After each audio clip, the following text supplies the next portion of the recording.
Hi there, this is Space Nuts, where we talk astronomy and space science. And my name is Andrew Dunkley, your host. It's good to have your company. On this episode, we're going to Mars, where we're going to talk about water. Now, water is a very common Martian topic, but this story is going to throw a completely different light on Mars water, and we'll tell you why. There's also a great idea that's being put forward to help spacecraft re-enter Earth's atmosphere, because up until now we've used heat shields and tiles. Now they think they've come up with something completely different. It's called sweat. And the universe, RIP. Yep, we're going to see it all end much sooner than we expected. We'll talk about all of that on this episode of Space Nuts. 15 seconds. Guidance is internal. 10, 9... Ignition sequence start. Space Nuts. 5, 4, 3, 2. 1, 2, 3, 4, 5, 5, 4, 3, 2, 1. Space Nuts. Astronauts report it feels good. And he's back again for more. It is Professor Fred Watson, astronomer at large. Hello, Fred. Andrew, how are you doing? I'm doing quite well, thank you very much. Are you? What a surprise to see you. Yeah, I'm very well, thank you. Yeah, it is a surprise to see you. No there, I mean. Yes. Do you like my new background? I'm going to change the background every week on my studio. I think that's a good idea, and I do like it. Actually, it's a place that's close to my heart as well as yours. It's a great place. Isn't that the saying? I left my heart in San Francisco. Yeah, you probably did. Yeah. So I left my. That's a photo I took after we crossed the Golden Gate Bridge, looking back to San Francisco. So I thought I'd use that as my backdrop today. The second line of that song's a good one as well. I left my knees in old Peru, courtesy of the goons. Yes, of course. Yeah, beautiful city, really beautiful city. I think I told you about the driverless taxis they've got, but there's so much more going for it. Those cable cars are fantastic. We obviously did the tourist thing and did a ride on one of those, and then did the walk down Lombard Street, that zigzaggy street that has become quite famous, and I don't know how many movies and TV shows it's been in, but and it's like all of these things that when you see them on TV, you think, oh wow, got to go see that, and then you get there and go, oh, it's a lot smaller than I thought. But yeah. I don't know what the price of a house is on Lombard Street, but it's beautiful homes there. Yes. But overall, a beautiful city. Beautiful city. I'd go back there tomorrow. We better get into it, Fred. And our first topic today is the water on Mars, or in this case, according to a new theory, inside Mars. And we're talking about massive amounts of water. Indeed, that's right. We are. It's not just a few drips or drops. So the story, the star of the story, Andrew, is NASA's InSight spacecraft, which it's more than a decade ago now. I think that InSight landed. You might remember it landed in the Arctic region of Mars, and basically did one summer's worth of work, because we knew that once it got into winter on Mars, the spacecraft would freeze and all the electronics would die and it would pass away, which it did. It's still there, of course, but it's inactive. So a great mission. It had one little hiccup in that the thermometer that they were trying to dig into the ground didn't get dug in. You might remember. Right. We covered that on Space Nuts. But what worked a treat was the seismometer, because it had a very sensitive seismometer able to listen to Mars quakes. And Mars quakes are caused by a number of things. Impacting meteorites actually cause a little quake. And they also think there's some residual, not exactly plate tectonics, but just slips and slides of fault lines and things of that sort, which also create seismic data. Yeah. And so this is where the story really starts, because we know from other evidence that Mars, probably between about 4.1 and 3 billion years ago, was warm and wet. The evidence is in your face in many ways. You can see evidence of beaches and river channels, and the northern hemisphere of Mars is much smoother and flatter than the southern hemisphere, which we think is because there was possibly an ocean there. So all the evidence is that during that early period in Mars's history, and just remember that all the planets are 4.6 billion years old, or thereabouts, 4.7, something like that. 4.1 billion years is only 500 million years after the origin of Mars, but we think that was more or less the start of when it was a warm and wet world, and that lasted for nearly 1 billion years, a little bit more perhaps. So the atmosphere, the water on Mars is now no longer on the surface. And that's pretty evident because it's as dry as dust. And in fact, it's got a humidity effectively, not quite, but effectively of zero, very, very low humidity. So the questions have always been, where did the surface water go? We know that because Mars does not have a strong magnetic field, it's bombarded intensely by the solar wind, and that tends to separate any water vapor into its component atoms, hydrogen and oxygen, and that they then basically waft off into space. And we know that's happening because there's a spacecraft called Maven, which is still active in orbit around Mars, and that can see this stuff all leaking away. So we know that was part of the story. But the planetary scientists who look at Mars in detail say that's not enough. We can't actually account for all the water that must have been there by it just disappearing into space. We know some of it's frozen in the polar caps of Mars, and probably, hydrolyzed minerals, that they've been minerals on Mars's surface have been affected by water. That's still the case. However, there must be more. And there was a calculation done, I think, by the research group that's done this work with the InSight lander, which estimates that the water that's gone missing was enough to cover the planet in an ocean between 700 and 900 meters deep. Yeah, so that just blows me away. Yeah. It's gone. And that's not an insignificant amount of water. Remember, Mars is only half the diameter of Earth, so it's not like an earthly amount, but it's a lot of water, 700 to 900 meters deep across the whole planet. So where's it gone? And if we can find it, what might it be like? So now enter InSight. And actually, I was wrong. It's not a decade ago. It was 2018 when InSight landed and did all that super work with its sensitive seismometer. These scientists looked at the vibrations that come from any sort of Marsquake caused by, as I mentioned before, either slippage in the rock or a meteorite. But you can look very accurately at essentially the types of waves that you're getting, because there are pressure waves and shear waves. I think they're called S waves and P waves in the jargon of seismometry. But these waves, seismographic waves, tell you something about the material that they are passing through.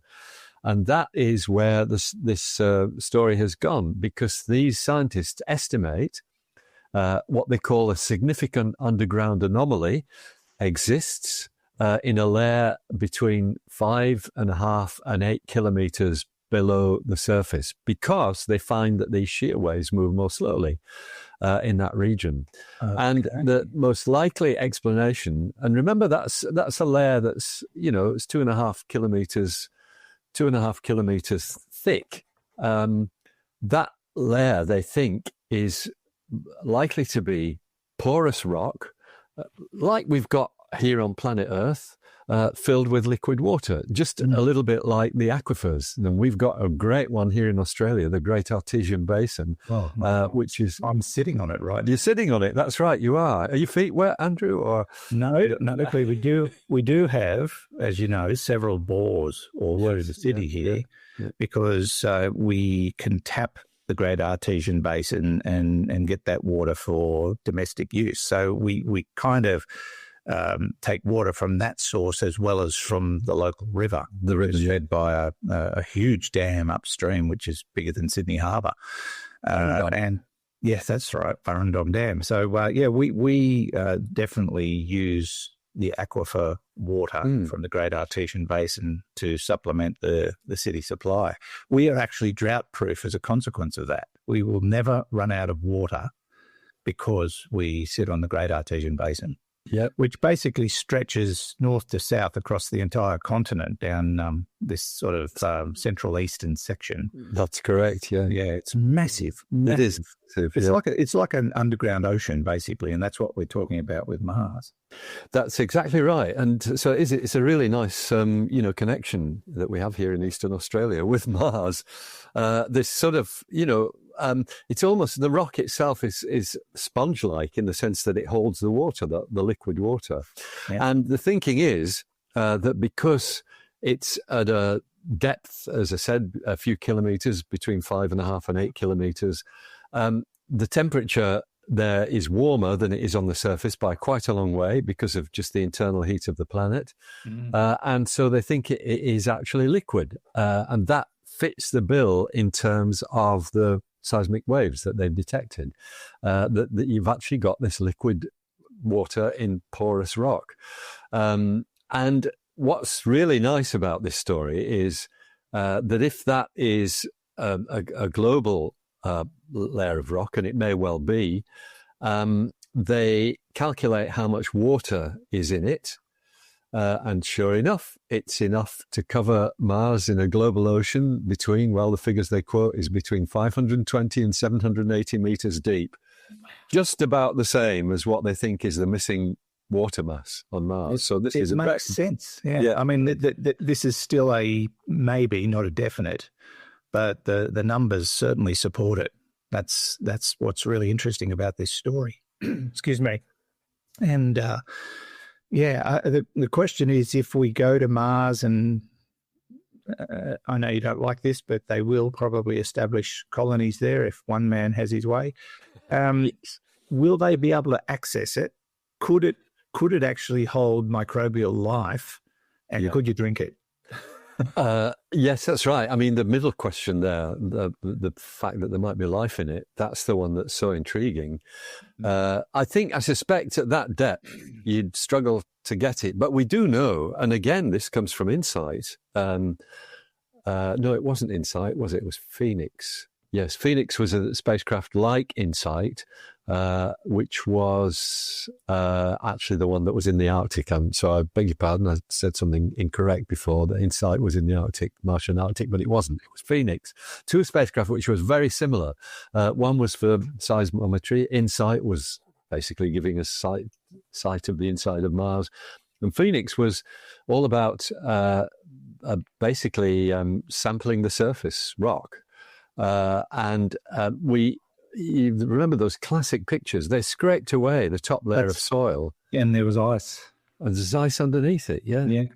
It was like a kid had been up there with his Tonka tractor, and he'd scraped the top of the dirt, and it turned white. It turned white. That's right. So that is in the Arctic region, but that's telling you there's a permafrost of water, and there is a huge amount there as well. But to find liquid water now, whether that's drinkable, probably if you purify it, it might have minerals in it that you'd like to get rid of. But I think it will be drinkable. But yes, the intriguing thing is, as you said, is whether it could harbour Martian biology. That's really, really interesting. And in that regard, we've talked about the planetary protection rules before, and how much of spacecraft has to be sterilized before it's sent to Mars if it's going anywhere where liquid water could exist. Yes. What it would do, this would mean that we would have to be doubly careful, sort of no matter where you're going on Mars, because deep under the surface there might well be Martian microbes that wouldn't like earthly microbes if they found their way down through the rocks. So absolutely. And we've got evidence on Earth of that kind of contamination when, like, the Spanish went to South America, and the South American people were exposed to diseases that just didn't exist in there. Wiped them out almost completely. Similar things happened in our own country, Andrew, as well. Yep, yes, absolutely. Smallpox and things like that. And I should, just talking about our country, I should mention that some of this work has been carried out by Australian investigators at the Australian National University, as well as scientists at the Chinese Academy of Sciences. Well, hopefully there'll be some follow-up to maybe confirm what they think. As I said, the numbers are stacking up in that favour.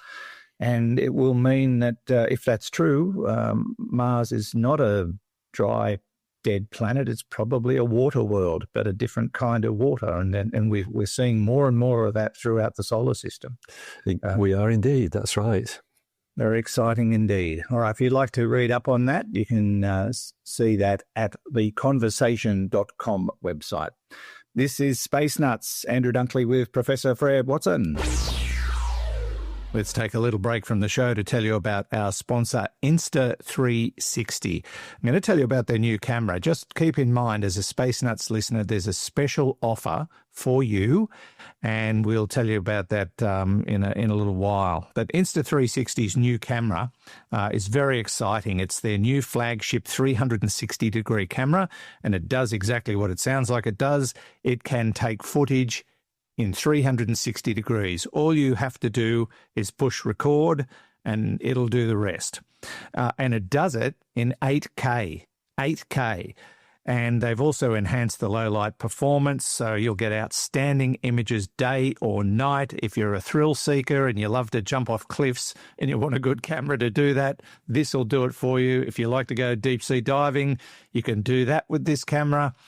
If you just want to take a great camera on holidays, it'll do that brilliantly. And it's just taking night shooting to a whole new level as well.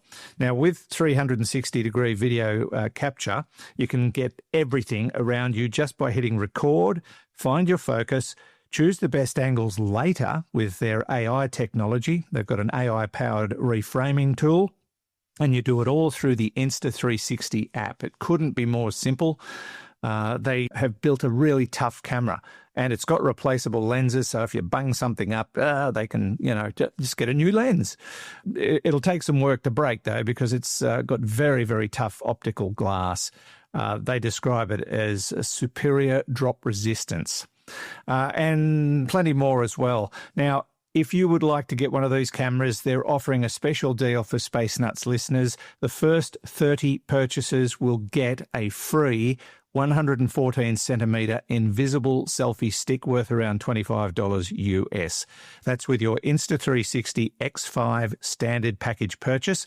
All you have to do is head to store.insta360.com and use the promo code SpaceNuts. Very important. Store.insta360.com and use the promo code SpaceNuts. And that deal with the invisible selfie stick available for the first 30 standard package purchases only.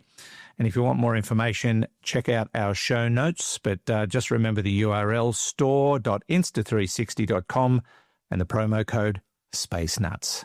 Now, back to the show.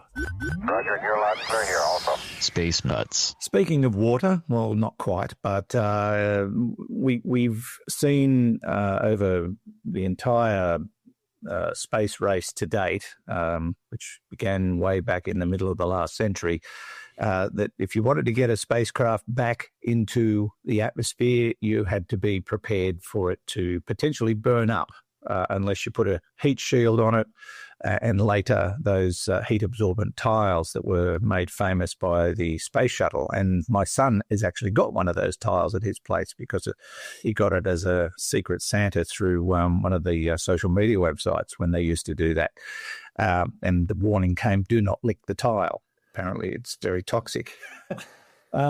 So that's how it's been done to date. But now they've come up with a new idea that basically involves spacecraft sweating to stay cool as they come back into the atmosphere. This is really fascinating.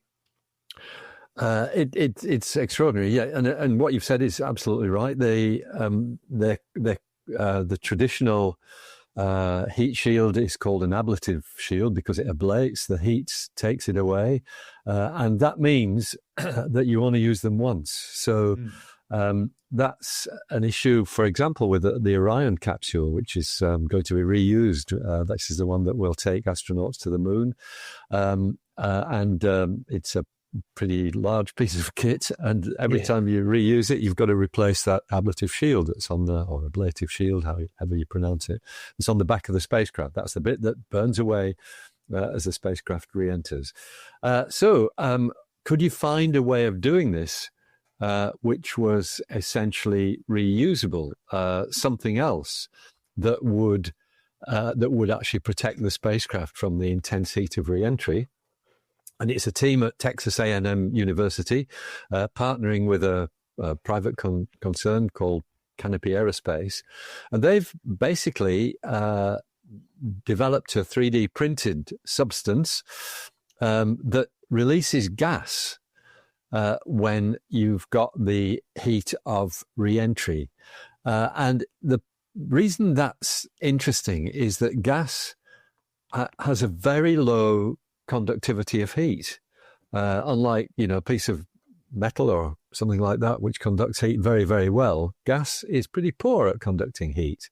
And it's actually why, you've got a lot of, why putting air in the space between your inner and outside walls provides a bit of heat insulation and things of that sort. It's a good heat insulator. So if you can make something that will release gas as it enters the space, as the spacecraft enters the atmosphere, then you might well find that you've got the situation where you've got something that's effectively reusable and that you don't have to replace every time. And the material itself it's a 3D printed silicon carbide, and it is strong. And I'm quoting here from the Space.com article about this, which is a very nice description, written by Samantha Mathewson a few days ago or a day or so ago. It's designed to be strong enough to withstand extreme atmospheric pressures, yet poor enough for the coolant to sweat through. And she says prototypes are being tested at the university to evaluate the material's ability to sweat and how well the gas that is released insulates a spacecraft. So it is, yeah. It's a really interesting step. It's what struck me about this is we've been using these ablative shields since, the Mercury capsule back in 1960, whenever it was, 62, I think, Mercury, maybe 63, and they're still being used. They're still on the Orion capsule, which is just a giant version of Mercury in some ways. And it's great to see people thinking outside the box as to whether we can find better ways to do this and actually create new materials, given where we've got to today in things like 3D printing, create new materials that can do the job better. Yeah, I suppose the only way to really test this would be to create this new form of shielding and send one up and bring it back and see if it survives, basically. And you wouldn't want to sort of go up there unchecked and go, okay, we're going to test this new. No, you wouldn't want that. They've used hypersonic wind tunnels to test it. And these are things that blow the wind along at several times the speed of sound. And so they've got a good idea that this is going to work, I think. Yeah. As we've seen, though, with the space shuttle, all it takes is a tiny little crack in a tile to cause a major catastrophe. Yeah. I'll never forget that. But I would imagine with a heat shield type of approach like this, the gas, that too could be exposed if one of the vents or whatever it is they use to release the gas fails. Yes, I guess that's right. There'll always be some sort of failure possibility, and the trick is to reduce those as much as possible. Indeed. It will be really interesting to see how this develops. It could be one of the big leaps forward in terms of getting spacecraft back into Earth without having to constantly regenerate shields, because that's what happens at the moment. Once a heat shield has been used, you can't use it again. It's the same with the tiles on the space shuttle. you have to replace them after every mission, apparently. This could be a renewable resource, a renewable approach to the whole thing, which obviously would reduce costs ultimately. And it's still very expensive to get up there, send out your payload or whatever, and then get the hardware back to Earth. So it's been a long time coming. I mean, we're coming up on 100 years of space flight, and it's taken 3/4 of that time to come up with a new idea. So fingers crossed that this is actually the answer. And who knows what else they might figure out down the track that could do the job. So I suppose a question that pops to mind, and this is sort of a very dumb question, I suppose. Why can't they just re-enter slowly to avoid the heat? I'm guessing you wouldn't get back in. You're limited by, the mechanics of space flight. So anything in space that's not coming back to Earth is orbiting at nearly 8 kilometers per second. And that's why you need such a big rocket to put things into orbit, because you've got to not only get the height to 200 or 300 kilometers, but also to push it into this high velocity with respect to the Earth's surface.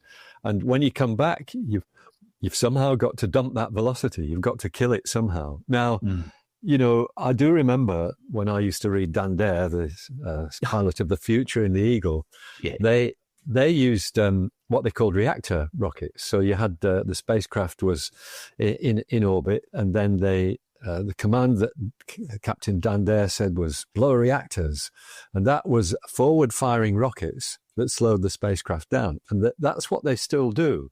They fire forward-firing rockets to slow the spacecraft down. But unless you've got the same amount of fuel as you use to put it up there, you can't use that forward-firing rocket to gently land it on the planet's surface. You've got to have something else, and that something else is aerobraking, which is using the atmosphere to slow the spacecraft down. And that's traditionally what has been used. It's the only way we have available at the moment until somebody invents something that doesn't need as much fuel to slow you down as it takes you up there. Well, that time will probably come, but for now, making your spacecraft sweat could be the new approach. And if you are interested in that story, as Fred said, it's at space.com. Okay, we checked all 4 systems and keying with a go. Space Nuts. Okay, Fred, our final story today is a very scary one because we might not be here next week, or maybe it's a billion years. I always get the two mixed up. But on a serious note, some Dutch scientists have come up with a new theory as to when the universe will end, and it is a heck of a lot sooner than we originally thought, if they are right. Indeed it is. So here are the numbers, okay, because we might as well start with that. We used to think that the universe would die in 10 to the power 1100 years. So that is a 1 with 1100 zeros after it. That's how long we thought it would take to die. The new calculation is it's a mere 10 to the power 78 years. Oops. And that's a 1 followed by 78 zeros. Look, that's one heck of a difference, isn't it? It's a factor of more than 10 different. It's a factor of more than 10 in exponent, which means that it's very much different. It's so yes, the universe has only got really a brief period of 10 to the 78 years to last. But let's cut to the reason why these scientists are making these calculations. They're scientists actually in the Netherlands. And what they've done is they've looked at Hawking radiation. Yep. And that is the trick to this whole calculation. Hawking radiation is, as we know, the radiation that leaks from a black hole, which is a quantum physics effect, because relativity says nothing can come out of a black hole, but quantum mechanics says, well, they can evaporate very, very slowly. And they do. There's all the evidence suggests that Hawking radiation is a real thing. And so what these calculations are about is how long it takes everything in the universe to come to an end by Hawking radiation. And they don't just cover black holes, they cover everything. They cover neutron stars, which are kind of failed black holes. They cover white dwarf stars, which are kind of failed neutron stars. And these all have a Hawking age. And I think actually the original calculation of 10 to the 1100 years was basically coming from just the lifetime of white dwarf stars. But the new calculation have essentially said the decay time for white dwarfs is sooner than we thought. I think actually the white dwarf decay time originally didn't include Hawking radiation. I think it was just how long it takes to cool down to a completely inert object. So the new calculation takes into account the basics of Hawking radiation. They've got some nice other figures as well, because they can work out how long neutron stars take to decay. That's 10 to the power 67 years. They can work out how long the moon will take to evaporate by by Hawking radiation, and how long it will take a human to evaporate. And those figures are respectively, well, they're the same, 10 to the power 90. So you and I, as we sit here, Andrew, we will evaporate in 10 to the power 90 years, which means we actually outlast the universe, because the universe is going to evaporate in 10 to the 78 years. So we're doing well there. How can we outlast the universe? I'm not sure what the answer to that is. Yeah, well, nothing could. If the universe comes to a grinding halt, that's the end of everything, isn't it? To qualify this, you've got to accept that they're talking about the fading out of everything. That's correct. But the universe will still be there. It'll just be dead. Unless the accelerated expansion of the universe results in the Big Rip, which could come a lot sooner than those evaporation times. Okay. So you're quite right. This is assuming nothing else happens in the universe. The universe is as boring as anything, and things just evaporate by Hawking radiation. That's the numbers that you get.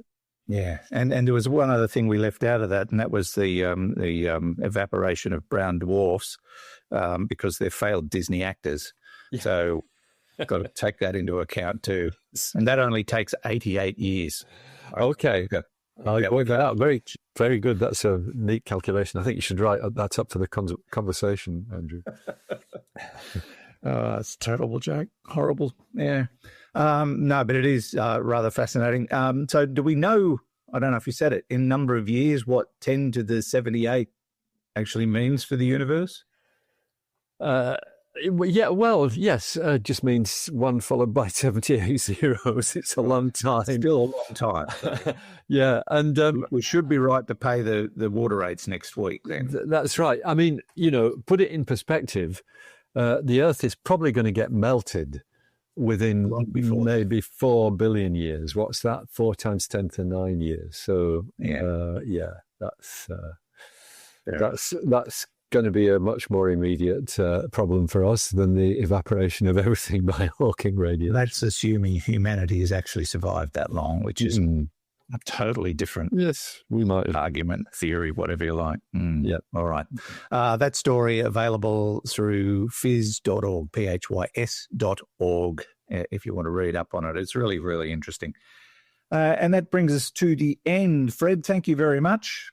Pleasure, Andrew, as always, and we'll speak again soon, I'm sure. We will, and looking forward to it. And don't forget to visit us online at our website and visit the shop while you're there, or just have a look around. And that's at spacenutspodcast.com or spacenuts.io. I would have said thanks to Hugh in the studio, but he couldn't be with us today because he reached the age of 10 to the 78, and that was the end of that. And from me, Andrew Dunkley, thanks for your company. We'll see you on the next episode of Space Nuts. Bye-bye. Space Nuts. You've been listening to the Space Nuts podcast. Mission complete, Houston. Available at Apple Podcasts, Spotify, iHeartRadio, or your favourite podcast player. You can also stream on demand at Bytes.com. This has been another quality podcast production from Bytes.com.